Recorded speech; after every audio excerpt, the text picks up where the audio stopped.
চাটখিল কামিল মাদ্রাসা মাঠে বৃহস্পতিবার বিকেলে বৈষম্য বিরোধী ছাত্র আন্দোলনের ছাত্র জনতার উপর গণহত্যার নির্দেশদাতা সাবেক স্বৈরাচারী প্রধানমন্ত্রী শেখ হাসিনা ও অপশাসনের সহযোগীদের বিচারের দাবিতে বাংলাদেশ জামায়াতে ইসলামী চাটখিল উপজেলা ও পৌর শাখার যৌথ আয়োজনে চাটখিল পৌর শহরে বিশাল বিক্ষোভ সমাবেশ অনুষ্ঠিত হয়।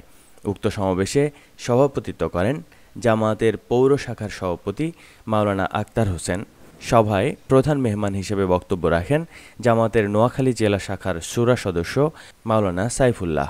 সমাবেশে বিশেষ অতিথি হিসেবে বক্তব্য রাখেন উপজেলা জামায়াতের আমির আলহাজ হজরত মাওলানা মহিউদ্দিন হাসান, মাওলানা রাকিব উদ্দিন, উপজেলা সাধারণ সম্পাদক নূর হোসেন রিয়াজ, উপজেলা সহসাধারণ সম্পাদক হুমায়ুন কবির সুমন, হজরত মাওলানা দেলোয়ার হোসেন প্রমুখ।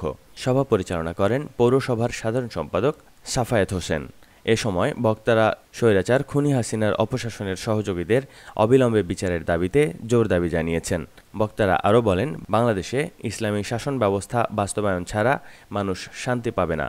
সভা শেষে জামায়াতের এক বিক্ষোভ মিছিল পৌর শহরের প্রধান সড়কে প্রদক্ষিণ করে।